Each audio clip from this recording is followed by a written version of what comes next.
भुवनेश्वर में महामहिम राष्ट्रपति विमान बंदर में पहुंचुंट राष्ट्रपति एसत 6 ରୁ 9 पर्यंत अनेक गुड़े कार्यक्रम रही 4 दिनिया ओडिशा गस्तर अछंती राष्ट्रपति एसत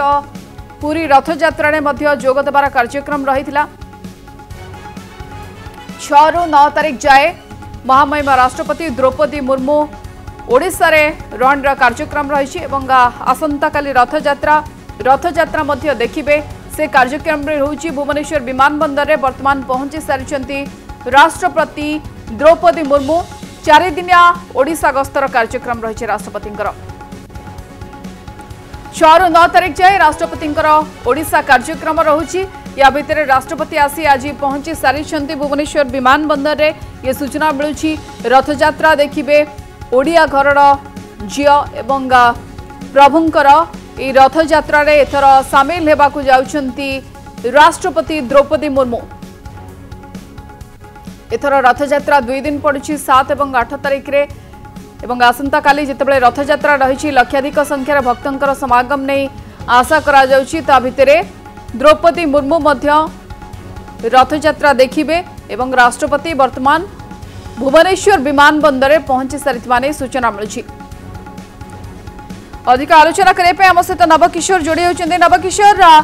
राष्ट्रपति पहुंची सारे कौन कार्यक्रम रोची 4 दिन भितर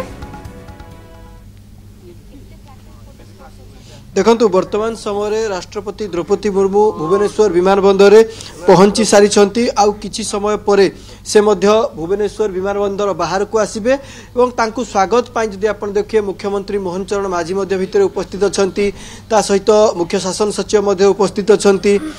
मेयर सुलोचना दास मध्य उपस्थित अछंती तमाम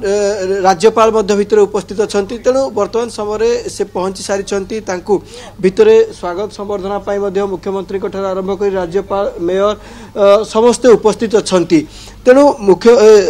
गवर्नर आपण जो देखिए राष्ट्रपति ये 4 दिनिया गस्त रही से वर्तमान समय एठारू भुवनेश्वर विमान बंदर रु सीधा सड़क भाव में जयदेव भवन जीवे एवं सेठारे पंडित गोपबंधु दास 96तम श्राद्ध वार्षिकी रे जोगदेवे एवं सेठारू जोगदे सारा अर्थात 7:10 रे से सेठारू सीधा सड़क भाव में राजभवन जीवे और राजभवन रे विश्राम करिवे एवं आसंता काली मध्य तांकर पुरी जीवार कार्यक्रम रही सेठारे मध्य से रथयात्रा रे सामिल हेबे एवं रथयात्रा रे सामिल हेबा सहित जो रथयात्रा रे मध्य सेठारे सामिल हेबे एवं तापरे 8 तारीख दिन जदि आपण देखिबा 8 तारीख सकाळ मध्य से समुद्र कोल रे अर्थात सी बीच रे तांकर मॉर्निंग वॉक रो मध्य कार्यक्रम रही एवं उदयगिरी गुंफा परिदर्शन मध्य 8 तारीख करिवे ता सहित विभूति कानून गो कला और हस्त शिल्प महाविद्यालय और संस्कृत उत्कल संस्कृत विश्वविद्यालय मध्य छात्र छात्री सेठार मध्य समय अतिबाहित करिवे मत विनिमय करिवे ता सहित आपण जो देखिए भुवनेश्वर निकटवर्ती जो रही ब्रह्मकुमारी आश्रम रही सेठारे मध्य तांकर कार्यक्रम रही 8 तारीख रे एवं 9 तारीख रे जदि आपण देखुछन ताले भुवनेश्वर स्थित जातीय विज्ञान शिक्षा और गवेषणा प्रतिष्ठान रे मध्य तांकर कार्यक्रम रही तेणु 4 दिन रो ए होची शेड्यूल 4 दिन रे से 4 दिन ओडिशा रहिबे एवं विभिन्न कार्यक्रम रे जोगदान मध्य करिवे एवं वर्तमान समय मध्य से 4 दिना गस्त पाई भुवनेश्वर विमान बंदर आसी पहुंची सारी आउ किछि समय परे से मध्य भुवनेश्वर विमान बंदर बाहर को आसबे एवं एठार सीधा सड़क भाव में जयदेव भवन जीवे जयदेव भवन रे मध्य जो कार्यक्रम रही सेठारे जोगदान करिवे तेणु तांकु स्वागत संवर्धना पाई मध्य वर्तमान समय मुख्यमंत्री मोहन चरण माझी राज्यपाल मध्य भितर उपस्थित अछंती मेयर सुलोचना दास मध्य उपस्थित अछंती ता सहित पुलिस महानिर्देशक एवं पुलिस कमिश्नर मध्य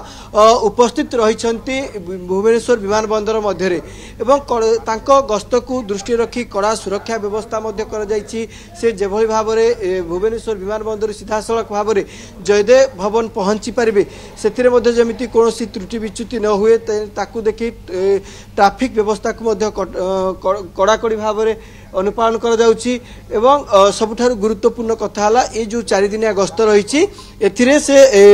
जो रथयात्रा रहिछि आसंता काली मध्ये रथयात्रा शामिल हेबे एवं एथि पई आसंता काली मध्ये जदि आपण देखिबे ताहाले 10:20 समय से एठारु पुरी जिबार कार्यक्रम रहिछि एवं 10:20 रे राजभवन रु बाहरिबे एवं 10:30 रे से एठारु भुवनेश्वर विमान बंदर रु पुरी अभिमुखे जिबे एवं पुरी रे मध्ये जदि आपण देखिबे ताहाले 11:10 रे पुरी रे मध्ये से सेठारे पहुंचीबे एवं से ता सहित आप देखिए 12टा समय से जगन्नाथ मंदिर रे आसंता काली पहुंचीबे अर्थात 12टा समय से जगन्नाथ को मध्य दर्शन करेंगे सेठी ता सहित गुंडीचा यात्रा कार फेस्टिवल जो रही से मध्य योगदान करेंगे एवं जगन्नाथ मंदिर को मध्य सेठारु जिबे एवं जगन्नाथ मंदिर रु राजभवन जो पुरी रही सेठा को मध्य सेठारे रहिबार मध्य व्यवस्था रही।